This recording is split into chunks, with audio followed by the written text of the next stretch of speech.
The Moon. It's our nearest neighbor in space, and data we gather from its features can tell us a lot about the rest of our solar system. And through the eyes of the LRO spacecraft, we can explore the lunar surface in all new ways, in fascinating detail. Our tour begins on the western border, where the near side of the Moon meets the far side. The enormous feature is a lunar crater, and it's known as the Oriental Basin.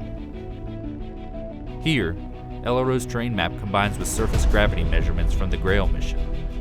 This data reveals structure in the lunar crust beneath the surface, giving us a window into the geologic features of the Moon's interior.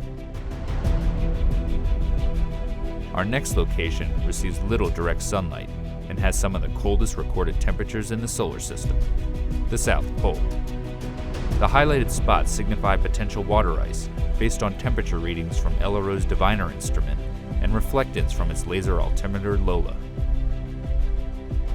LOLA also allows us to peer into the darkness of Shackleton Crater by bringing us this digital elevation model.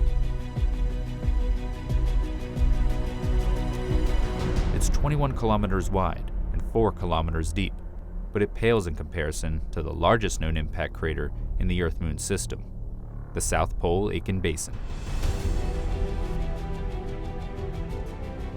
Sitting on the far side, it's 2,500 kilometers across and 13 kilometers deep.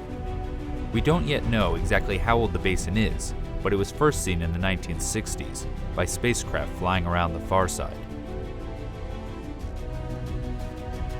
As much as we use LRO data to investigate areas we can't see from Earth, we also probe familiar territory on the lunar near side to bring back images with an all-new level of detail. This is Tycho Crater. It's around 100 million years old.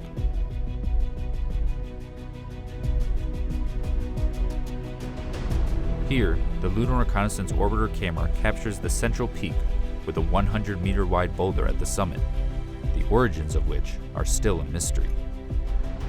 Continuing across the Moon's near side, we will arrive in an area ripe for future exploration due to the diversity of impact and volcanic materials. It features a prominent crater so bright it's not only visible through telescopes, but also to the naked eye. Welcome to the Aristarchus Plateau. Here, infrared shows the mineral pyroxene in orange and a splash of plagioclase in blue from Aristarchus Crater. This region can tell us a lot about the rich volcanic history of the Moon.